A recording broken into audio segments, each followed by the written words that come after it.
नमस्कार साथियों, राधे राधे, जय श्री कृष्णा। स्वागत है आप सभी का एनडीसी क्लासेस के इस निःशुल्क ऑनलाइन प्लेटफॉर्म पर। तो कैसे हैं आप सभी लोग? उम्मीद करता हूं स्वस्थ और मस्त होंगे। जो आज का टॉपिक है अपना, जो 50 क्लास अपनी कंप्लीट हो चुकी है, आपको पता है, राजस्थान जियोग्राफी के अंदर। और आज की क्लास है 51, यानी 51 नंबर क्लास है आज की। और क्लास है जो वन्य जीव संरक्षण से संबंधित है। मुख्य रूप से जो टॉपिक लगता है, अगर अपने अध्यापक जो शिक्षक भर्ती से संबंधित है, उसके अंदर जो थर्ड ग्रेड यानी कि तृतीय श्रेणी अध्यापक यानी रीट के अंदर मुख्य परीक्षा होती है, उसके अंदर लगता है ये टॉपिक। तो उसको हम कंप्लीट करने की कोशिश करेंगे। तो वन्य जीव संरक्षण के अंदर आज जो टॉपिक लेंगे वो टॉपिक है अपने, यानी कि वन्य जीव संरक्षण है, हम 3 से 4 क्लास के अंदर पूरा करने की कोशिश करेंगे। ओके। तो आज का टॉपिक है वो राष्ट्रीय उद्यान एवं बाघ परियोजना, यानी कि अपने राजस्थान के अंदर कौन कौन से उद्यान हैं, यानी कि जो वन्य जीव अभ्यारण्य है जो राष्ट्रीय उद्यान के अंदर आते हैं, और कौन से टाइगर रिजर्व के अंदर आते हैं, उनके बारे में थोड़ी बहुत चर्चा करेंगे। सो एग्जाम की दृष्टि से महत्वपूर्ण है। ओके। और पिछली क्लासों के अंदर अपने पढ़ा तो वन्य एवं वनस्पति पढ़ा था 50 नंबर क्लास के अंदर, उसके एमसीक्यू की भी हो चुके हैं। तो वो अपने देखा जाए तो फर्स्ट ग्रेड और सेकंड ग्रेड के अंदर जो आने वाली भर्तियां हैं संस्कृति विभाग के हिसाब से तो चल ही रही है। संस्कृत विभाग के अंदर अपने जो नवंबर दिसंबर के एग्जाम है फर्स्ट ग्रेड और सेकंड ग्रेड के, तो उसके बाद में अगर देखा जाए तो पहले रीट होगी। रीट जो मुख्य परीक्षा है तो अभी हाल फिलहाल के अंदर हमें दिखाई नहीं दे रही है, कभी कहीं ना कहीं। जो हमें लगता है कि जो फर्स्ट ग्रेड और सेकंड ग्रेड की जो सामान्य जो शिक्षा की है वो कहीं ना कहीं जो विज्ञप्ति है कहीं ना कहीं जल्द जारी हो सकती है। हम उम्मीद करते हैं इस बात की। तो उम्मीद करते हैं, और सामान्य शिक्षा जैसे जो विज्ञप्ति आएगी तो हमें एक प्रकार से तैयार पहले ही रहना है। ऐसा नहीं है कि हम विज्ञप्ति आए उसके बाद में हम अपनी किताबें संभालें, अपने नोट्स संभालें, अपनी फिर क्लासेस देखते जाएं। नहीं, वो नहीं होना चाहिए। देखा गया है कि जो पहली क्लास है अब तक देखते हैं तो कहीं ना कहीं आप भी पढ़ने में कहीं ना कहीं कंजूसी कर रहे हैं। हम तो कंजूसी कर रही हैं पढ़ाने में, थोड़ी बहुत कुछ दिक्कतें आ जाती है, टेक्निकल दिक्कत आ जाती है। फिर से जो रिकॉर्ड की थी क्लासेस वो डिलीट हो गई थी, वो दोबारा रिकॉर्ड करनी पड़ी कहीं ना कहीं। तो वो चीज़ें टेक्निकल समस्या से हो जाती है कुछ ना कुछ, तो समस्याएं वो भी आती रहती है। लेकिन फिर भी हम अपना प्रयास करेंगे, करते हैं, 100% प्रयास करते हैं अपनी ओर से देने का, कि स्टूडेंट्स हित के अंदर कहीं ना कहीं हम अपना योगदान दे सकें। तो चलते हैं कि राजस्थान के अंदर बाघ परियोजनाएं कौन कौन सी है और जो राष्ट्रीय उद्यान है वो कौन कौन से हैं। तो वन्य जीव संरक्षण के बारे में थोड़ी सी चर्चा करते हैं अपने। क्या लिखा है वहां पे? वन्य जीव संरक्षण। वन्य जीव संरक्षण के अंदर बात करें अपने, तो राजस्थान वन्य पशु एवं पक्षी संरक्षण अधिनियम 1951। राजस्थान वन्य पशु एवं, क्या लिखा है? राजस्थान वन्य पशु एवं पक्षी संरक्षण अधिनियम 1951। ये कब लागू किया गया? अगर ये बात की जाए तो 23 अप्रैल 1951 को लागू किया गया। कब लागू किया गया? 23 अप्रैल 1951 को। 23 अप्रैल 1951 को, ये थोड़ी सी डेट याद रखनी है अपने। ठीक है, ये लागू किया गया था 23 अप्रैल 1951 को। क्या किया गया? ये लागू किया गया। और बात करें अपने बाद में, देखो राजस्थान सरकार ने भारतीय वन्य जीव संरक्षण अधिनियम 1972 को 1 सितंबर 1973 को लागू किया। यानी ये इंपॉर्टेंट कर लेना लाइन। क्या लिखा है ये देखो कि राजस्थान सरकार ने, क्या लिखा है यहाँ पे? राजस्थान सरकार लिखा है, ये ध्यान रखना थोड़ा सा। राजस्थान सरकार ने भारतीय वन्य जीव संरक्षण अधिनियम 1972 को 1 दिसंबर 1973 को क्या किया है? लागू किया है। यहाँ पर एक, कब लागू किया है? 1 सितंबर 1973 को लागू किया गया है। अगर बात करें अपने कि वन्य जीव संरक्षण, इसको 42वें संविधान संशोधन, इंपॉर्टेंट कर लेना यहाँ पे, 42वें संविधान संशोधन, 42वें संविधान संशोधन 1976, 1976। क्या है? 42वें संविधान संशोधन 1976 को क्या बना दिया गया? ये वन्य जीव विषय को, वन्य जीव विषय को क्या बना दिया गया? वन्य जीव विषय को समवर्ती सूची का, समवर्ती सूची का विषय बना दिया। समवर्ती सूची का विषय बना दिया, का विषय बनाया। ये ध्यान रखना है। तो क्या लिखा है ये देखो कि 42वें संविधान संशोधन 1976 के तहत वन्य जीव विषय को समवर्ती सूची का विषय बना दिया गया। अब वन्य जीव संरक्षण क्या क्या चीजें होती है, अगर इसके बारे में बात करें तो भारत में वन्य जीव के शिकारों पर क्या कर दिया गया? पूरी तरह प्रतिबंध। ठीक है, भारत में वन्य जीव शिकार, यानी वन्य जीवों का जो शिकार है, शिकार पर पूर्ण प्रतिबंध। क्या लगा दिया है? पूर्ण प्रतिबंध लगा दिया गया है। ये भी बात ध्यान रखनी है। भारत में वन्य जीव शिकार पर क्या है, पूर्ण रूप से प्रतिबंध लगा दिया गया है। राज्य में भी, यानी कि अगर भारत में तो लगाया ही लगाया, इसके साथ ये क्या है, जो भारतीय वन्य जीव संरक्षण अधिनियम जो 1972 है उसके तहत तो किस में लगा दिया, पूरे भारत में लगा दिया। और राजस्थान सरकार ने इसको जो लागू किया है 1 सितंबर 1973 को, तो राज्य में भी ये व्यवस्था लागू कर दी गई है। ठीक है, राज्य में भी क्या है, शिकार पर प्रतिबंध है, शिकार पर प्रतिबंध है। ये बातें हमें ध्यान रखनी है। ओके, तो ये चीज है, थोड़ी सी व्याख्या यहाँ पे देखो क्या लिखा है, वन्य जीव संरक्षण। वन्य जीव संरक्षण के अंदर आपने देखें तो राष्ट्रीय उद्यान आते हैं, इसके अलावा टाइगर रिजर्व आते हैं, अगर वन्य जीव अभ्यारण्य आईजीपी आते हैं, मृग वन आते हैं। ठीक है, तो ये सारी चीजें, आखेट निषिद्ध क्षेत्र आ जाएगी, कंजर्वेशन रिजर्व आ जाएंगे, वो सारी चीजें हम पढ़ेंगे। लेकिन हमें ऊपर ऊपर क्या लिखा दिखाई दे रहा है कि राज्य वन्य पशु एवं पक्षी, क्या लिखा है, वन्य पशु एवं पक्षी संरक्षण अधिनियम, दोनों साथ में लिखा है, पशु एवं पक्षी संरक्षण अधिनियम। ये 1951 है, जिसको लागू किया 23 अप्रैल 1951 को क्या कर दिया गया, लागू किया गया। लागू तो 23 अप्रैल 1951 को किया गया। आगे देखो कि राजस्थान सरकार ने भारतीय वन्य जीव संरक्षण अधिनियम 1972 है, उसको कब लागू किया राजस्थान ने, तो राजस्थान सरकार ने किया था 1 सितंबर 1973 को। इसके अंदर भारत में वन्य जीव शिकार पर पूर्ण रूप से प्रतिबंध है, और इसी के तहत राज्य में भी शिकार पर क्या है, प्रतिबंध है। और 42वें संविधान संशोधन के तहत इस वन्य जीव विषय को क्या बना दिया, समवर्ती सूची का विषय बना दिया गया। अगर पूछ दिया जाए कि वन्य जीव संरक्षण कौन सी सूची का विषय है, तो समवर्ती सूची का विषय है, ये ध्यान रखना है। आगे देखो, आगे है राष्ट्रीय उद्यान। अब राष्ट्रीय उद्यान जो राजस्थान के अंदर है, कितने उद्यान है, राष्ट्रीय उद्यान 3 है। कितने हैं, 3 है। अब इसके अंदर हम थोड़ी सी इसके बारे में देखेंगे, बाकी बाद में आपने जो कौन कौन से राष्ट्रीय उद्यान है उनके ऊपर चलेंगे। ये देखो, सबसे पहले राष्ट्रीय उद्यान ऐसा उद्यान होता है, राष्ट्रीय उद्यान ऐसा उद्यान होता है, राष्ट्रीय उद्यान ऐसा उद्यान होता है जिसे किसी राष्ट्र की प्रशासन प्रणाली द्वारा औपचारिक रूप से संरक्षित करा गया हो। औपचारिक रूप से यानी कि एक प्रकार से कह सकते हैं कि अनौपचारिक रूप नहीं है, यानी कि दिखावे का नहीं है, एकदम पूर्ण रूप से प्रतिबंध लगा दिया गया, यानी औपचारिक रूप से। औपचारिक रूप से क्या है, संरक्षित। संरक्षित यानी एक प्रकार से, यानी कि देखभाल की जा रही है। अलग अलग देश अपने राष्ट्रीय उद्यानों के लिए अलग अलग नीतियां रखते हैं, यानी कि सभी देशों के अंदर जो क्या है, राष्ट्रीय उद्यानों के लिए अलग अलग नीतियां हैं। उसी प्रकार से भारत के अंदर भी राष्ट्रीय उद्यान के लिए क्या है, अलग नीतियां हैं। लेकिन लगभग सभी में क्षेत्रों के वन्य जीवन को आने वाली पीढ़ियों के लिए सुरक्षित रखना एक मुख्य ध्येय होता है। ये चीज इंपॉर्टेंट है, सुरक्षित रखना आने वाली पीढ़ियों को, यानी कि जो पीढ़ियां हैं, वन्य जीव हैं, उनकी जो आने वाली पीढ़ियां हैं, उनको क्या करना है, एक प्रकार से सुरक्षित रखना है, सुरक्षित रखना है, उनकी जिम्मेदारी है उनको संभालना। लगभग सारे देश, अब जो पूरे विश्व के अंदर जो देश है, जो अपनी अपनी जो नीतियां बनाते हैं वन्य जीव संरक्षण के लिए, उसमें से भारत देश भी शामिल है। भारत देश क्या करता है, अलग नीतियां बनाता है। उसके अंदर क्या है, एक ही मुख्य ध्येय क्या है, एक लक्ष्य है कि आने वाली पीढ़ियों, वन्य जीवन को आने वाली पीढ़ियों के लिए संरक्षित रखना। जो हमारी आने वाली पीढ़ियां हैं उनके लिए भी क्या करना है, संरक्षित रखना है। यहाँ पे ये बात भी हमें ध्यान रखनी है। ठीक है, आगे देखो, ये चीजें थोड़ी सी व्याख्या है। आगे देखो, आगे है रणथंभौर राष्ट्रीय उद्यान। रणथंभौर राष्ट्रीय उद्यान कहाँ पे है, तो हमें पता है रणथंभौर राष्ट्रीय उद्यान कहाँ पे है, तो ये है सवाई माधोपुर। बड़ा ही इंपॉर्टेंट है, क्योंकि क्वेश्चन बनता है यहां से, क्वेश्चन बनता है, इंपॉर्टेंट लगा लेना। ठीक है, ये देखो कि राजस्थान का प्रथम राष्ट्रीय उद्यान, बिल्कुल है, राजस्थान का प्रथम राष्ट्रीय उद्यान है कौन, राजस्थान का प्रथम राष्ट्रीय उद्यान है कौन है, रणथंभौर राष्ट्रीय उद्यान। अगर बात करें इसको अभ्यारण्य का कब दर्जा दिया गया, ठीक है, रणथंभौर राष्ट्रीय उद्यान है, इसको अभ्यारण्य का दर्जा दिया गया, कब दिया गया, अभ्यारण्य, अभ्यारण्य का दर्जा दिया गया था इसको 1955 में।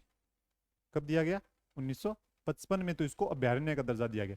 लेकिन बात करें राष्ट्रीय उद्यान कब घोषित किया गया, राष्ट्रीय उद्यान घोषित किया गया 1 नवंबर 1980 को, 1 नवंबर 1980 को राष्ट्रीय उद्यान घोषित किया गया। तो बड़ी ही इंपॉर्टेंट बात हो जाती है अपने आप में कि राजस्थान का प्रथम राष्ट्रीय उद्यान है कौन, रणथंभौर राष्ट्रीय उद्यान। कहां पे है, सवाई माधोपुर में। तो ये इंपॉर्टेंट है, हो जाएगी अपने आप में। ठीक है, तो ये चीज हो जाएगी। आगे देखो, राजस्थान का प्रथम टाइगर प्रोजेक्ट भी है, राजस्थान का प्रथम टाइगर प्रोजेक्ट, राजस्थान का प्रथम राष्ट्रीय उद्यान भी है, राजस्थान की प्रथम बाघ परियोजना भी कौन सी है, तो रणथंभौर राष्ट्रीय उद्यान है। तो इसको जो बाघ परियोजना के अंदर शामिल किया गया था 1973 के अंदर, 1973। राजस्थान का प्रथम राष्ट्रीय उद्यान, जो राष्ट्रीय उद्यान घोषित किया गया 1 नवंबर 1980 को। राजस्थान का प्रथम टाइगर प्रोजेक्ट भी है, 1973 को बनाया गया था। ठीक है, अगर बात करें आगे क्षेत्रफल, हाँ क्षेत्रफल कितना है, ये क्षेत्रफल देने को होता है, लेकिन बाकी बात की जाए क्षेत्रफल के बारे में इतनी चर्चा नहीं होती, ना ही क्वेश्चन एग्जाम के अंदर क्वेश्चन पूछा जाता है, बहुत कम, रेयर चांस है। अगर पूछ भी लिया जाए तो हमें थोड़ा सा देखना है, बाकी ऐसा नहीं है कि हम इसको रटने लग जाए, रटना तो है ही नहीं, रटना तो है ही नहीं। तो देख लो थोड़ा सा कि क्षेत्रफल है 282.03 वर्ग किलोमीटर, कोई दिक्कत नहीं, याद हो तो ठीक है, ना हो तो भी कोई ज्यादा टेंशन लेने वाली बात नहीं। उपनाम क्या है इसका, इनके उपनाम क्या है, उपनाम है इनके भारतीय बाघों का घर, भारतीय बाघों का घर, या फिर कह सकते हैं टाइगर लैंड, या फिर टाइगर लैंड भी कह सकते हैं। इसके अलावा एक बात और करें, इसके अलावा भी एक नाम और मिलता है, वो क्या मिलता है, वो मिलता है बाघों की क्रीड़ा स्थली। कौन सा, बाघों की क्रीड़ा स्थली, इसको भी कहा जा सकता है, किसको, बाघों की क्रीड़ा स्थली। गलत लिख दिया क्या, मात्राएं उतरा, थोड़ा सा ध्यान रख लेना।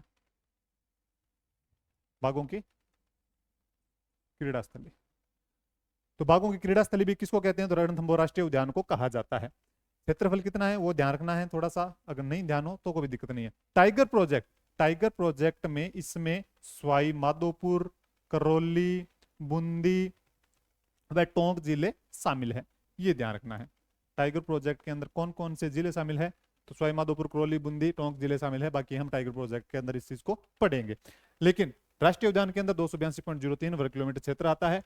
राष्ट्रीय उद्यान घोषित 1 नवंबर 1980 को किया गया। इस अभ्यारण्य में, इस अभ्यारण्य में क्या क्या चीजें हैं, तो जोगी महल है, जोगी महल और त्रिनेत्र गणेश मंदिर सवाई माधोपुर, याद रखना बड़ा ही इंपॉर्टेंट है।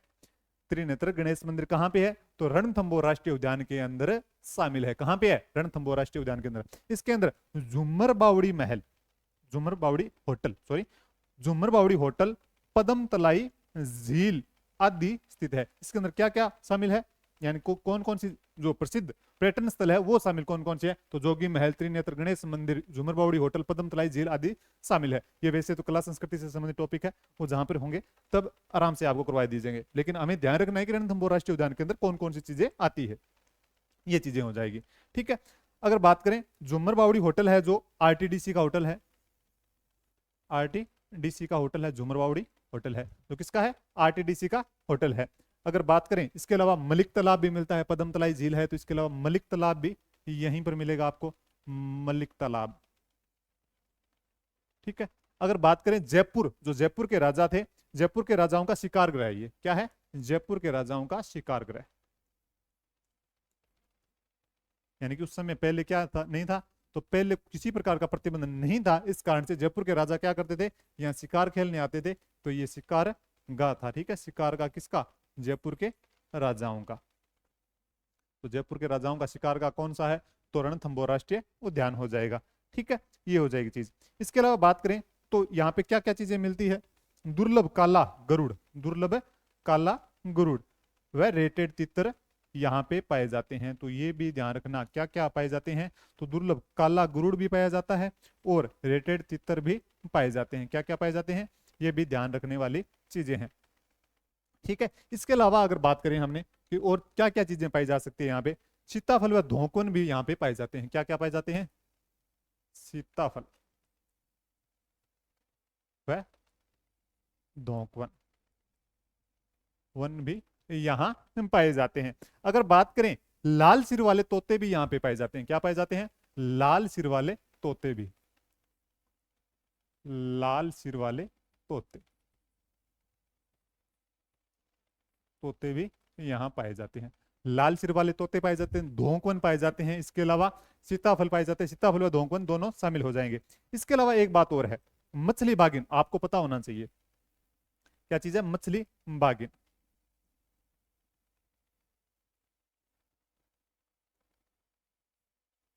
मछली बाग, यानी एक बागिन थी जिसका नाम क्या है, मछली बागिन, जिसको क्या कहा गया, T16, T16।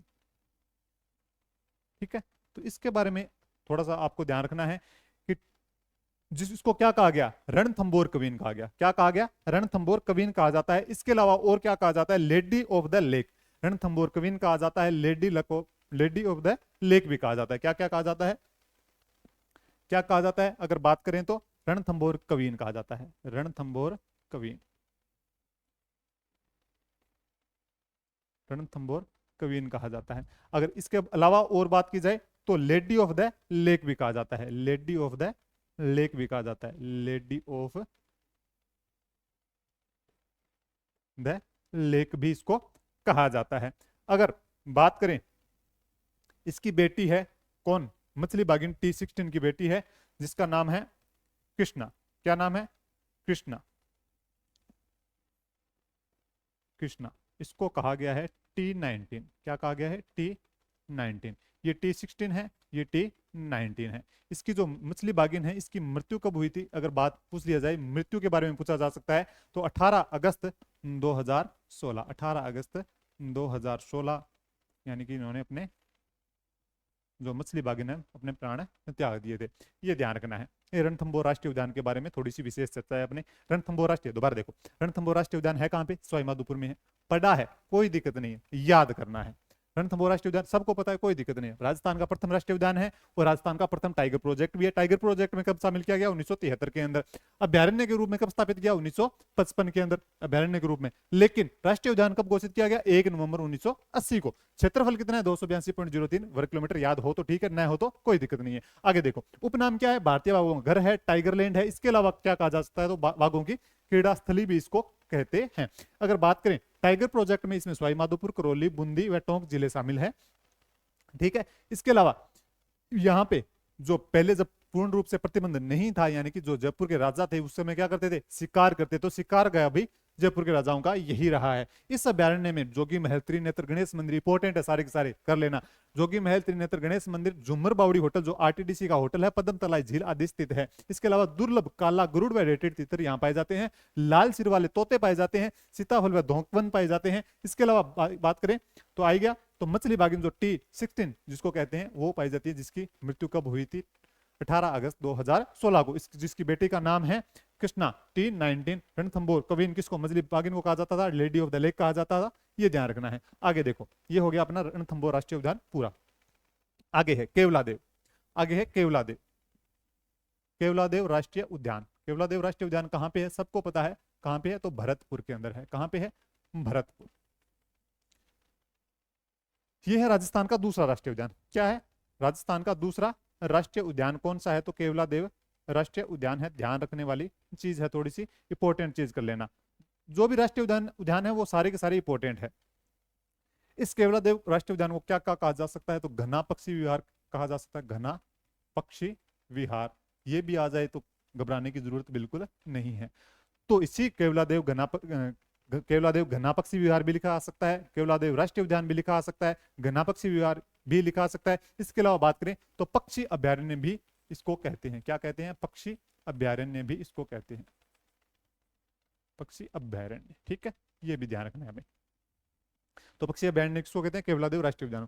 राजस्थान का दूसरा राष्ट्रीय उद्यान है, कोई दिक्कत नहीं है। पहला कौन सा था, रणथंभौर था, तो दूसरा राष्ट्रीय उद्यान कौन सा हो जाएगा, ये हो जाएगा, केवलादेव आ जाएगा। पक्षियों का स्वर्ग कहते हैं इसको। क्या कहते हैं, पक्षियों का स्वर्ग, पक्षियों का स्वर्ग किसको कहा जाता है, तो केवलादेव, क्योंकि यहाँ पे सबसे ज्यादा पक्षी विचरण करने आते हैं। कहां पे, केवलादेव के अंदर आते हैं। ये बात ध्यान रखनी है। ठीक है।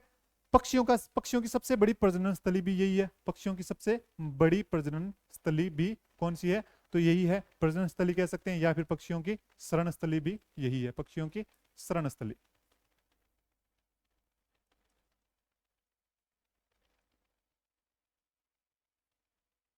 पक्षियों की शरण स्थली भी यही है। क्षेत्रफल कितना है, क्षेत्रफल ये इंपॉर्टेंट कर लेना, क्योंकि सबसे कम क्षेत्रफल इसी का है, 28.73 वर्ग किलोमीटर। आ जाए तो गलत नहीं होना चाहिए, इंपॉर्टेंट इसका क्षेत्रफल कितना है, 28 है। 28 ज्यादा कर लेना, और ज्यादा दिक्कत वाली बात नहीं है। 28.73 वर्ग किलोमीटर है। राष्ट्रीय उद्यान कब घोषित किया गया, तो राष्ट्रीय उद्यान घोषित किया गया था 27 अगस्त 1981। 27 अगस्त 1981 को क्या किया गया, क्या किया गया, राष्ट्रीय उद्यान घोषित किया गया है इसको। ठीक है। यूनेस्को द्वारा विश्व प्राकृतिक धरोहर में शामिल कब किया गया, ये पूछा जाए तो विश्व प्राकृतिक धरोहर में शामिल कौन है, ये जो केवलादेव गन्ना पक्षी विहार 1985 के अंदर किया गया। राजस्थान का प्रथम रामसर साइट, तो प्रथम रामसर साइट कौन सी है, तो ये केवलादेव गन्ना पक्षी विहार है। अगर दूसरी रामसर साइट पूछा जाए तो वो है अपनी सांभर झील है। तो पहली ये है कब की गई थी, तो 1 अक्टूबर 1981 के अंदर जो रामसर शहर कहाँ का है, ईरान के अंदर जो बैठी हुई थी, जो नम भूमि आर्द्र भूमि वाले क्षेत्र हैं जिनको रामसर साइट के अंदर शामिल किया गया है। तो उनमें से कौन सा है, केवलादेव घना पक्षी विहार है, जो राजस्थान का प्रथम रामसर साइट है, जिसको 1 अक्टूबर 1981 को शामिल किया गया। एनएच जो नेशनल हाईवे है 21 पर स्थित है ये उद्यान, ये भी अपने आप में इंपॉर्टेंट है, ध्यान रख लेना, क्वेश्चन एग्जाम के अंदर छप सकता है एग्जैक्ट। तो एनएच यानी कि नेशनल हाईवे 21 पर स्थित कौन सा अभ्यारण्य है, तो वो केवलादेव राष्ट्रीय उद्यान है अपना। ठीक है, अगर बात करें अभ्यारण्य के रूप में इसको दर्जा कब दिया गया, ठीक है, अभ्यारण्य के रूप में, तो अभ्यारण्य के रूप में इसको दर्जा दिया गया 1956 में। कब दिया गया, 1956 के अंदर इसको कब अभ्यारण्य के रूप में दर्जा दिया गया, लेकिन राष्ट्रीय उद्यान के रूप में इसको दर्जा दिया गया, घोषित किया गया 27 अगस्त 1981 को किया गया। ठीक है, इसके अलावा बात करें पक्षियों के लिए स्वर्ग है, आपको पता है यहां पर 2 घासें पाई जाती है, मोथा एवं एंसा घास, मोथा एवं एंसा।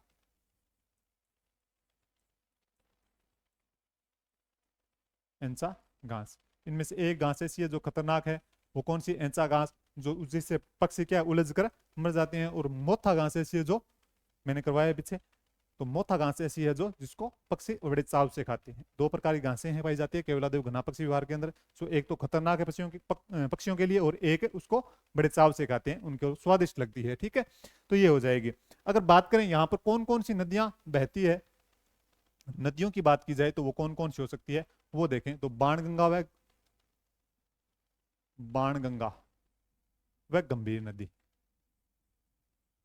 गंभीर नदी वही है जो सीधा जल अपना यमुना में गिराती है। तो बाणगंगा व गंभीर नदी अपने यहां से गुजरती है, कहां से, केवलादेव गन्ना पक्षी विहार से गुजरती है। ठीक है, ये चीजें हो जाएगी। इसके अलावा बात करें कि साइबेरियन सार्स के लिए प्रसिद्ध है, तो साइबेरियन सार्स के लिए प्रसिद्ध कौन सा अभ्यारण्य है, तो यही अभ्यारण्य है केवलादेव घना पक्षी विहार। साइबेरियन सार्स आते कब हैं, तो बात की जाए तो आते हैं अक्टूबर नवंबर में, आते हैं अक्टूबर नवंबर के अंदर ये आते हैं, ये ध्यान रखना है हमें, अक्टूबर नवंबर में तो ये आते हैं, अक्टूबर नवंबर में ये आते हैं। यानी कि जब राजस्थान के अंदर कहीं ना कहीं सर्दी पड़ने लगती है उस समय तो ये आते हैं। लेकिन फरवरी मार्च जैसे जैसे इसे लगता है कि अब गर्मी आने वाली है, फरवरी मार्च, तब यहां से चले जाते हैं। फरवरी मार्च के अंदर ये यानी कि वापस चले जाते हैं। तो ये भी क्वेश्चन बन सकता है, लेकिन चांसेस नहीं है। लेकिन फिर भी अगर ध्यान रखें तो अक्टूबर नवंबर में आते हैं, यानी कह सकते हैं कि जब सर्दी पड़ने लगती है उस समय आ जाते हैं, जैसे सर्दी वापस जाने लगती है यानी कि गर्मी आती है जैसे ही, वैसे ही यहाँ से चले जाते हैं। यानी कि एक प्रकार से ठंड इनको अच्छी लगती है साइबेरियन सार्स। ठीक है, ये चीजें हो जाएगी। अगर बात करें आगे पक्षी वैज्ञानिक, इंपॉर्टेंट करना इसको क्योंकि क्वेश्चन पूछा जा सकता है, पूछा भी गया है। पक्षी वैज्ञानिक डॉक्टर सलीम अली की कार्यस्थली है ये, डॉक्टर वैज्ञानिक सलीम अली की कार्यस्थली है। इन्होंने जो बुक भी लिखी है, बुक का मुझे नाम याद नहीं आ रहा, तो पक्षियों पर ये बुक भी लिखते रहते हैं। कई बुकें ऐसी हैं जो ऐसे लगता है इनका जो संबंध है पक्षियों के साथ बड़ा गहरा संबंध है। यानी कि जो अपने जानते हैं ना किसी इंसान को, अपन के इंसान ने जाना कि हाँ वो इनको व्यवहार के प्रकार को है, वो किया है कोई, वैसे ये डॉक्टर सलीम अली है पक्षियों को इतना नजदीकी से जानते हैं जैसे ये इनके कोई रिश्तेदार है, सगा है, कोई सगा भाई बहन कह सकते हैं। तो उस प्रकार से यानी कि मनुष्य से भी ज्यादा अगर जानते हैं डॉक्टर सलीम अली तो किनको जानते हैं, पक्षियों को जानने में विश्वास रखते हैं। ठीक है, यानी कि इन पर इन्होंने बहुत सारी बुकें भी लिखी है, इन्हें किताबें भी लिखी है। अगर इसके अलावा बात करें तो पाइथन पॉइंट है यहाँ पे, क्या है पाइथन पॉइंट, पाइथन पॉइंट है। पाइथन पॉइंट पर क्या करते हैं, अजगर निवास करते हैं, अजगर। तो अजगर क्या करते हैं, धूप सेकते हैं, अजगर क्या करते हैं, धूप सेकते हैं। कहाँ पे, पाइथन पॉइंट पर धूप सेकते हैं। ये भी बात हमें ध्यान रखनी है। यहाँ पर लाल गर्दन वाले तोते रहते हैं, वहां पे लाल सिर वाले तोते थे, यहाँ पे लाल गर्दन वाले तोते हैं, लाल गर्दन वाले तोते यहाँ पे रहते हैं। यहाँ पर और कौन कौन रहता है, तो और रहता है चकोर पक्षी, और है चकोर पक्षी, और है चकोर पक्षी भी यहाँ पे विचरण करते हैं, लाल गर्दन वाले तोते विचरण करते हैं, चकोर पक्षी विचरण करते हैं। यहाँ पर भगवान शिव का केवलादेव मंदिर भी है, भगवान शिव का मंदिर भी पूछ लिया जाए तो यहीं पर है, ठीक है, भगवान शिव का मंदिर भी यहीं पे है। और इसके अलावा बात की जाए अजान बांध भी यहीं पे है, क्या है, अजान बांध, अजान बांध भी यहीं पे है जो भरतपुर के अंदर स्थित है, आपको बताया है। आगे बांध की चर्चा करेंगे तब और कर लेंगे, ठीक है। चकोर पक्षी हो गया, ठीक है, ये चीजें सारी हो जाएगी, भगवान शिव मंदिर है। और अजगर धूप सेकते हैं तो इस कारण से हमें यह बात पता चलती है कि ये सर्प उद्यान है, तो इसको दूसरा सर्प उद्यान भी कह सकते हैं। तो पहला कौन सा होगा, तो ये आप कमेंट बॉक्स के अंदर बताओगे, ठीक है। तो पहला कौन सा है कमेंट बॉक्स में आना चाहिए, मैं नहीं बताऊंगा, मैं तो बताऊंगा तभी बताऊंगा, लेकिन आप पहले बताओ कि अजगर धूप सेकते हैं पाइथन पॉइंट पर, तो दूसरा सर्प उद्यान है, ये भी ध्यान रखना है हमें, ये चीजें हो जाएगी, ठीक है। केवलादेव राष्ट्रीय उद्यान के बारे में क्या क्या चीजें हैं, तो भरतपुर के अंदर है, गन्ना पक्षी विहार भी कह सकते हैं, पक्षी अभयारण्य भी कह सकते हैं। राजस्थान का दूसरा राष्ट्रीय उद्यान है, पक्षियों का स्वर्ग है, पक्षियों की सबसे बड़ी प्रजनन स्थली है, क्योंकि पक्षियों की प्रजनन स्थली है तो शरण स्थली भी होगी। यहाँ पर मोथा व एंसा नामक दो घासें पाई जाती है, उनमें से एक घास जो एंसा घास है जिससे पक्षी क्या उलझ कर मर जाते हैं, और मोथा घास को बड़े चाव से खाते हैं। अभ्यारण्य के रूप में 1956 को दर्जा दिया गया था। यहाँ पे बाणगंगा व गंभीरी नदी बहती है। क्षेत्रफल है 28.73 वर्ग किलोमीटर। राष्ट्रीय उद्यान घोषित किया गया था 27 अगस्त 1981 को, यूनेस्को द्वारा विश्व प्राकृतिक धरोहर में शामिल 1985 में किया गया। अगर बात करें रामसर साइट के अंदर 1 अक्टूबर 1981, और NH21 यहीं पर स्थित है, यानी कि यहीं से गुजरता है। साइबेरियन सार्स के लिए प्रसिद्ध है, जो अक्टूबर नवंबर में आते हैं और फरवरी मार्च के अंदर चले जाते हैं। साइबेरियन सार्स यानी कि रूस का पक्षी है, ध्यान रखना। पक्षी वैज्ञानिक डॉक्टर सलीम अली की कार्यस्थली भी कौन सा अभ्यारण्य रहा है, कौन सा राष्ट्रीय उद्यान रहा है, तो केवलादेव राष्ट्रीय उद्यान रहा है। अगर बात करें पाइथन पॉइंट पर अजगर धूप सकते हैं, तो इससे हमें पता चलता है कि ये सर्प उद्यान है, तो ये दूसरा सर्प उद्यान है, पहला आप बताओगे, ठीक है। लाल गर्दन वाले तोते हैं, चकोर पक्षी है, भगवान शिव मंदिर है, और अजान बांध भी यहीं स्थित है, ध्यान रखना। आगे देखो, आगे आता है अपना मुकुंदरा हिल्स राष्ट्रीय उद्यान, जो कोटा मुकुंदरा हिल्स राष्ट्रीय उद्यान, मुकुंदरा हिल्स राष्ट्रीय उद्यान कोटा चित्तौड़गढ़। इसके अलावा एक और है, लिख लेना, झालावाड़, ध्यान रखना, ठीक है, झालावाड़। पुराना नाम दर्रा अभ्यारण्य, राजीव गांधी नेशनल पार्क भी बोल सकते हैं इसको, दो नाम है इसके, ठीक है, Rajiv Gandhi national park, national park, Rajiv Gandhi national park भी इसको कहा जा सकता है। इसको अगर पूछ लिया जाए तो अभ्यारण्य के रूप में कब दर्जा दिया गया, अभ्यारण्य के रूप में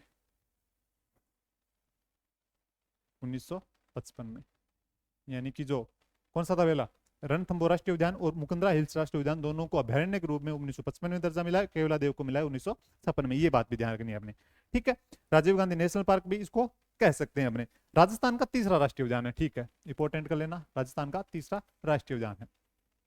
क्षेत्रफल 297.62, कहीं कहीं अलग मिलता है, लेकिन हमें यहाँ पे कंफ्यूज होने की जरूरत कतई नहीं है, ध्यान रखना। राष्ट्रीय उद्यान कब घोषित किया गया, राष्ट्रीय उद्यान घोषित किया गया 9 जनवरी 2012 को, 9 जनवरी 2012 को किया गया। तो ये कर लेना अपने आप में इंपॉर्टेंट, क्या करना है, महत्वपूर्ण बिंदु, पता है ना, महत्वपूर्ण बिंदु बोलते हैं, इंपॉर्टेंट बोलते हैं जिसको, ठीक है। राजस्थान का तीसरा टाइगर प्रोजेक्ट भी है, राजस्थान का तीसरा टाइगर प्रोजेक्ट भी है। टाइगर प्रोजेक्ट यानी कि 3 राष्ट्रीय उद्यान है, उनमें से तो 2 क्या है, टाइगर प्रोजेक्ट के अंदर शामिल है, यानी कि बाघ परियोजना के अंदर शामिल है, ये बात भी ध्यान रखनी है। कौन कौन से, रणथंभौर और मुकुंदरा हिल्स। तो कौन सा नहीं है, केवलादेव नहीं है, केवलादेव नहीं है, क्योंकि पक्षियों के लिए जाना जाता है वो, तो कौन किसके लिए जाना जाता है, पक्षियों के लिए जाना जाता है, ठीक है। यह राजस्थान का तीसरा टाइगर प्रोजेक्ट भी है। घड़ियाल व सारस, घड़ियाल, घड़ियाल किन बोला है, जो मगरमच्छ है, वह सारस बहुतायत में पाए जाते हैं। क्या पाए जाते हैं, घड़ियाल व सारस बहुतायत में पाए जाते हैं। यह अभ्यारण्य गागरोनी तोते के लिए प्रसिद्ध है। किसके लिए, गागरोनी तोते मुख्य रूप से कहां पाए जाते हैं, झालावाड़ में पाए जाते हैं, मुख्य रूप से कहां पाए जाते हैं, झालावाड़ में पाए जाते हैं। अगर बात करें इसी अभ्यारण्य के अंदर बाडोली शिव मंदिर भी शामिल है, बाडोली शिव मंदिर, बाडोली कहाँ है, चित्तौड़गढ़, बाडोली शिव मंदिर आता है किसके अंदर, मुकुंदरा हिल्स राष्ट्रीय उद्यान के अंदर। कौन कौन सा आता है, बाडोली शिव मंदिर आता है, ठीक है।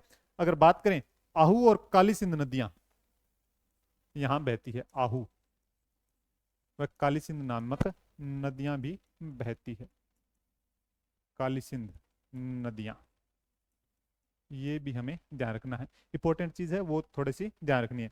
अगर बात करें आदि मानव के सेल चित्र यहां पाए गए हैं, क्या पाए गए हैं? आदि मानव के सेल चित्र, आदि मानव के सेल चित्र, आदि मानव के सेल चित्र कहाँ पाए गए हैं अगर पूछ लिया जाए तो? आदि मानव के सेल चित्र पाए गए हैं मुकुंदरा हिल्स पर। मुकुंदरा हिल्स कहाँ है आपको पता है? बूंदी के अंदर है, तो उसी के नाम पर मुकुंदरा हिल्स राष्ट्रीय उद्यान भी पड़ा है ये नाम। ओके, कोई दिक्कत समस्या यहां तक बताओ? कोई दिक्कत समस्या हो तो बताओ, कोई दिक्कत समस्या यहाँ पे नहीं आनी चाहिए बिल्कुल भी। तो ये अपने राष्ट्रीय उद्यान है जो कंप्लीट हो गए, पूरे पूरे राष्ट्रीय उद्यान क्या हो गए? कंप्लीट हो गए हैं। अब हम क्या करेंगे? अब करेंगे अपने चर्चा करेंगे तो टाइगर प्रोजेक्ट की चर्चा करेंगे। ये देखो, दोबारा देखो इस चीज को। मुकुंदरा हिल्स राष्ट्रीय उद्यान कोटा, चित्तौड़गढ़, झालावाड़ के अंदर है। पुराना नाम दर्या अभयारण्य या फिर राजीव गांधी नेशनल पार्क भी मिल सकता है। राजस्थान का तीसरा राष्ट्रीय उद्यान है, क्षेत्रफल 297.62, कोई इंपॉर्टेंट नहीं है। राष्ट्रीय उद्यान कब घोषित किया गया? 9 जनवरी 2012 को। राजस्थान का तीसरा टाइगर प्रोजेक्ट है और घड़ियाल व सारस बहुतायत में पाए जाते हैं। अगर यह अभयारण्य गागरोनी तोते के लिए प्रसिद्ध है तो मुख्य रूप से कहां पाए जाते हैं? तो झालावाड़ में पाए जाते हैं, ये ध्यान रखना है।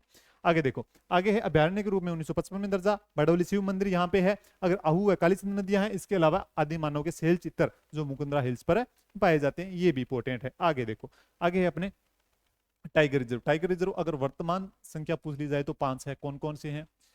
कई किताबों के अंदर 6 भी मिला दिख सकता है, लेकिन नहीं, 5 ही है अभी। अगर वेबसाइट पे जाके देखें तो 5 ही मिलता है हमें। कुंभलगढ़ अभयारण्य को शायद अभी तक दर्जा नहीं दिया गया है। कुछ कहते हैं सैद्धांतिक मंजूरी मिल गई है, मिल सकती है, लेकिन हमें दिखाई नहीं देता। अगर आ जाएगा जैसे डाटा तो हम उसके बारे में चर्चा कर लेंगे, ठीक है? तो 5 है, कौन कौन से वो चलेंगे आगे देखेंगे। तो प्रोजेक्ट टाइगर भारत में लुप्त प्राय बाघों की रक्षा के लिए शुरू किया गया एक वन्य जीव संरक्षण आंदोलन है। ये इंपॉर्टेंट है। ये क्या है? एक आंदोलन है, किसके लिए? जो बाघ क्या हो रहे हैं? लुप्त हो रहे हैं, गायब हो रहे हैं, उनके लिए, उनकी रक्षा के लिए है। इस परियोजना की शुरुआत 1973 में भारत सरकार के पर्यावरण वन और जलवायु परिवर्तन मंत्रालय द्वारा की गई। किसके द्वारा की गई पूछा जा सकता है तो? भारत सरकार के पर्यावरण वन और जलवायु परिवर्तन मंत्रालय द्वारा, ठीक है, की गई थी शुरुआत 1973 के अंदर ही। जो राजस्थान का टाइगर प्रोजेक्ट के अंदर, पहला टाइगर प्रोजेक्ट के अंदर शामिल कौन सा है? रणथंभौर राष्ट्रीय उद्यान, उसको शामिल कर लिया गया था 1973 के अंदर ही। ये बात भी ध्यान रखनी है। किसके लिए? लुप्त प्राय बाघों की रक्षा के लिए शुरू किया गया है। कोई दिक्कत नहीं है, हमें आराम से याद हो जाएगा। आगे देखो, आगे कौन कौन सा है? रणथंभौर टाइगर रिजर्व 1973 के अंदर इसको टाइगर यानी कि बाघ परियोजना के अंदर इसको शामिल किया गया। कौन कौन से क्षेत्र हैं? सवाई माधोपुर, करौली, बूंदी, टोंक। इसका क्षेत्रफल कितना है? इंपॉर्टेंट कर लेना कि 1411.22 वर्ग किलोमीटर, 1411.22 वर्ग किलोमीटर इसके अंदर शामिल है, इन 1411.22 वर्ग किलोमीटर। अगर इसके अंदर बात करें रणथंभौर टाइगर रिजर्व के अंदर क्या क्या शामिल है, रणथंभौर टाइगर रिजर्व के अंदर क्या क्या शामिल है अगर बात करें तो ये इसके अंदर हो जाएंगे अपने शामिल रणथंभौर राष्ट्रीय उद्यान, रणथंभौर राष्ट्रीय उद्यान, यानी पूछा जा सकता है कौन कौन से अभयारण्य शामिल है। तो रणथंभौर राष्ट्रीय उद्यान शामिल है, सवाई मानसिंह अभयारण्य, सवाई मानसिंह अभयारण्य, और इसके अलावा सवाई माधोपुर अभयारण्य। ये दोनों ही कहाँ पे है? सवाई माधोपुर में है, ठीक है। सवाई माधोपुर अभयारण्य ये भी कहाँ है? तो ये भी इसके अंदर ही शामिल है। किसके अंदर? रणथंभौर टाइगर रिजर्व के अंतर्गत आते हैं। केला देवी अभयारण्य जो करौली के अंदर है, कौन सा? केला देवी अभयारण्य,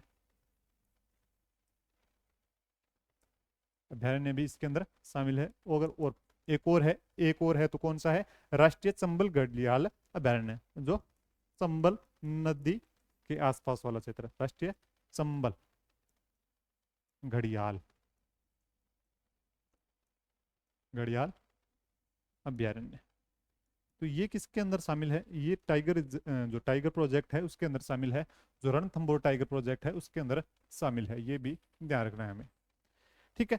ये चीजें होगी। अब आगे देखो, ये रणथंभौर टाइगर रिजर्व 1973 के अंदर जो शुरू किया गया था, सवाईमाधोपुर, करौली, बूंदी, टोंक, ये जिले शामिल है, जिसका क्षेत्रफल कितना है, क्षेत्रफल बहुत बड़ा है, 1411.22 वर्ग किलोमीटर है। इसके अंदर ये 5 अभ्यारण्य शामिल है, ये भी ध्यान रखना है अपने, ठीक है। अब देखो अगला सरिस्का टाइगर रिजर्व, ये ध्यान रखना। सरिस्का टाइगर रिजर्व को अगर राष्ट्रीय उद्यान के बारे में थोड़ी चर्चा हो रही है कि इसको शामिल किया जाएगा, प्रस्तावित है, लेकिन अभी शामिल इसको नहीं किया गया है, लेकिन टाइगर रिजर्व है, टाइगर रिजर्व है, ठीक है। कब शामिल किया गया, 1978 को शामिल किया गया। इसके अंदर जिले कौन कौन शामिल है, अलवर है, जयपुर ग्रामीण है, जयपुर ग्रामीण है, ठीक है, कॉमन नहीं है, जयपुर ग्रामीण है, कोटपुतली बहरोड है, कोटपुतली बहरोड है, ये चीजें हैं। अगर क्षेत्रफल की बात की जाए तो क्षेत्रफल है 1213.34 वर्ग किलोमीटर, 1213.34 वर्ग किलोमीटर क्षेत्रफल इसके अंतर्गत आता है। किसके अंतर्गत, सरिस्का टाइगर रिजर्व के अंतर्गत। इसके अगर बात करें इसके अंदर कौन कौन से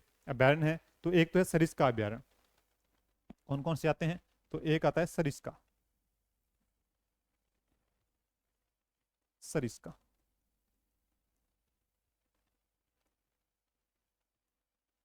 ठीक है। एक आता है सरिस्का ए, सरिस्का ए पढ़ा होगा, अभ्यारण्य, अभ्यारण्य। और इसके अलावा आता है एक जमुआ रामगढ़, जमुआ रामगढ़ अभ्यारण्य। तो ये 3 अभ्यारण्य इसके अंदर शामिल है। किसके अंदर, इसके अंदर तो सरिस्का टाइगर रिजर्व के अंदर शामिल हो जाएंगे। सरिस्का टाइगर रिजर्व 1978 के अंदर अलवर, जयपुर ग्रामीण, कोटपुतली बहरोड, क्षेत्रफल इसका 1213.34 वर्ग किलोमीटर आ जाएगा।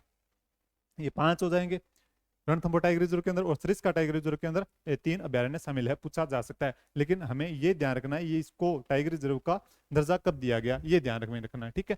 अगर आगे देखें तो मुकुंदरा हिल्स टाइगर रिजर्व, देखो ये राष्ट्रीय उद्यान भी है और टाइगर रिजर्व के अंतर्गत ही आता है। कब दर्जा दिया गया इसको, 2000, कब दर्जा दिया गया, अगर बात करें तो 2013 के अंदर दिया गया है। 2023 गलत लिखा है यहाँ पे, 2023 क्या लिखा है, गलत लिखा है। तो हमें थोड़ा सा यहाँ पे क्या करना है, थोड़ा सा यहाँ पे मिटाना है और क्या करना है,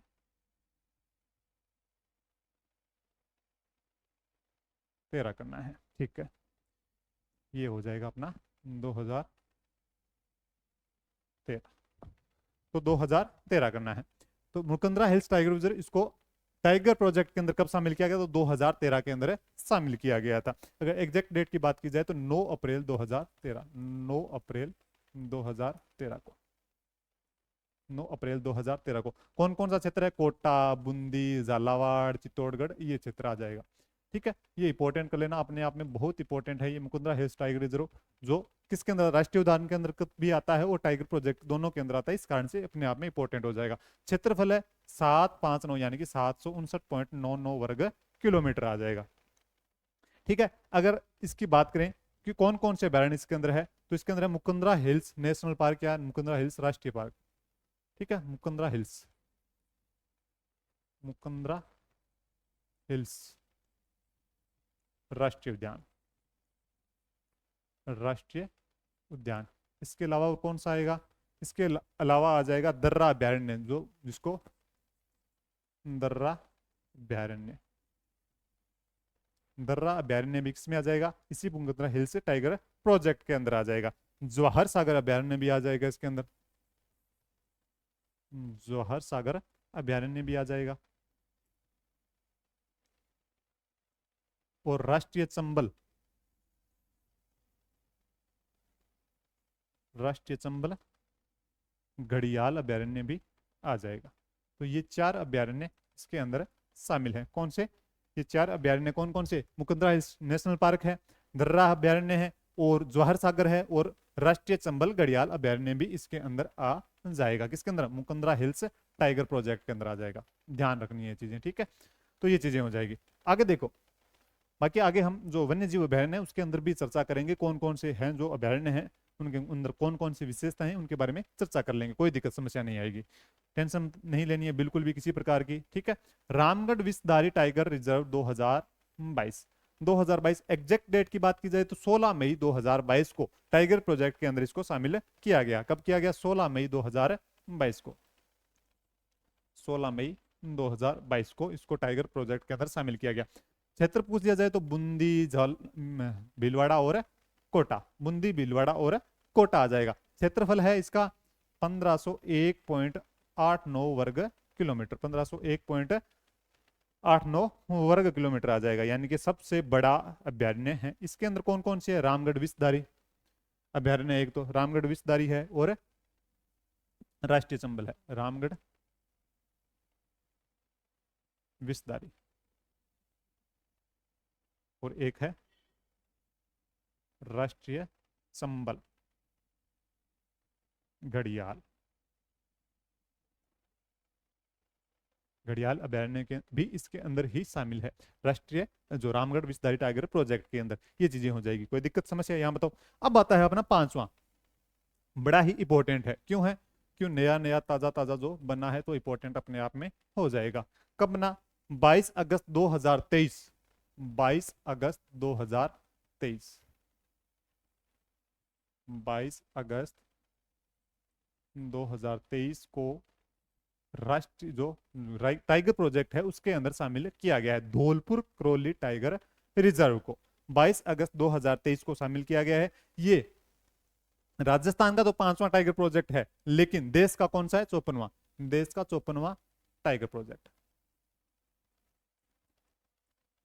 54वां टाइगर प्रोजेक्ट,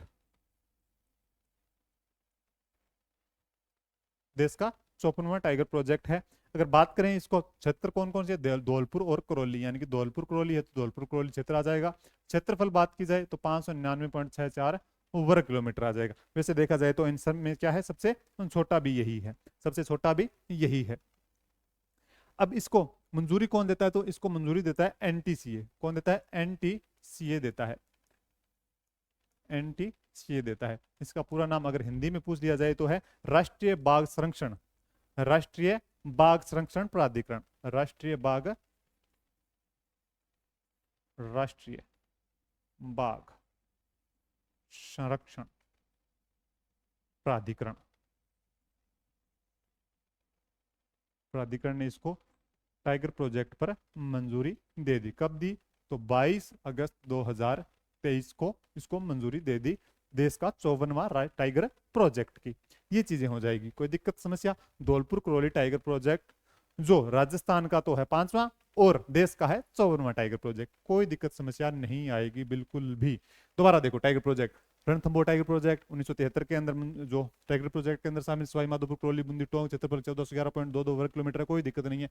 रणथंभौर, रणथंभौर राष्ट्रीय उद्यान और सवाई मानसिंह, सवाई माधोपुर, केला देवी और राष्ट्रीय चंबल घड़ियाल अभ्यारण्य इसके अंदर शामिल है। बात करें सरिस्का टाइगर प्रोजेक्ट की तो 1978 में इसको टाइगर प्रोजेक्ट में शामिल किया गया और अलवर, जयपुर ग्रामीण और कोटपुतली बहरोड के अंदर शामिल है और क्षेत्रफल 1213.34 वर्ग किलोमीटर है। इसके अंदर सरिस्का अभ्यारण्य, सरिस्का ए अभ्यारण्य और जमुआ रामगढ़ अभ्यारण्य शामिल है।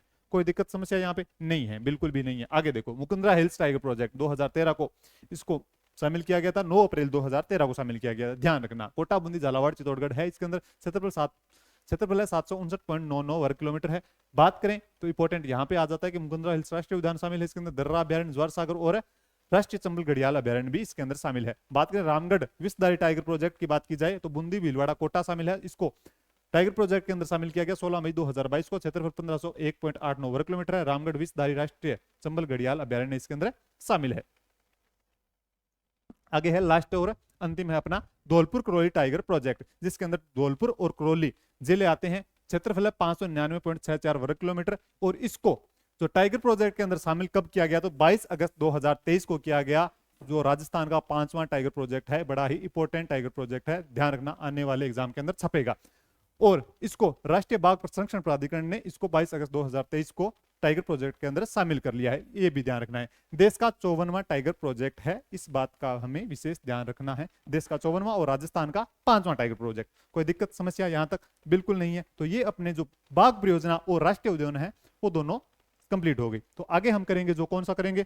तो आगे करेंगे अपने वन्य जीव अभ्यारण्य के बारे में चर्चा करेंगे। लेकिन आज की क्लास है जो अपनी इतनी ही होगी। आज की क्लास क्या होगी? अपनी इतनी ही यहीं पर समाप्त करते हैं।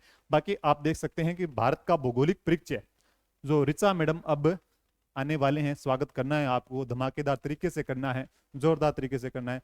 जो भारत का भौगोलिक परिचय, सबसे पहली क्लास आने वाली है भारत का भौगोलिक परिचय। तो दमदार तरीके से आपको तैयार रहना है। और सेकंड क्रेडिट के अंदर जो भारत का भौगोलिक परिचय यानी कि भारत से संबंधित जो भी जियोग्राफी है वो मैडम करवाएंगे, आपको जल्द ही करवाएंगे। तो इंतजार अब आपसे नहीं हो रहा है, हमें पता है, लेकिन फिर भी आपको इंतजार, थोड़ा सा इंतजार करना पड़ेगा। कितना करना? थोड़ा सा इंतजार करना है, ज्यादा इंतजार करने की जरूरत नहीं है। तो क्लास आएगी, धमाकेदार तरीके से आएगी। और अब आपकी बारी है, आप कितना रिस्पॉन्स दिखा पाते हो, तो ये बात हम आप पर छोड़ते हैं। बाकी क्लास कैसी लगी तो वो आपको बताना है कमेंट बॉक्स के अंदर। ज्यादा से ज्यादा बताओ, कमेंट आप करो, तो उससे हमें फीडबैक हमें भी मिलता रहे ज्यादा से ज्यादा। और अब जो अपनी क्लास होगी, अगली क्लास कौन सी होगी, तो अगली क्लास होगी अपनी वन्य जीव अभ्यारण्य। उसके बाद में अगर बात करें तो अपने आगे निशी क्षेत्र आ जाता है, जो इसके अलावा कंजर्वेशन रिजर्व आ जाता है, शुभंकर आ जाते हैं, इंपॉर्टेंट आ जाते हैं अपने, तो वो उन चीज़ों के बारे में चर्चा होगी। तो हम अपने कह सकते हैं कि नया पुराना जो भी मिक्स है उसको साथ में लेकर चल रहे हैं। तो ये कंफ्यूज होने की जरूरत कतई नहीं है कि सर नया आएगा या पुराना आएगा।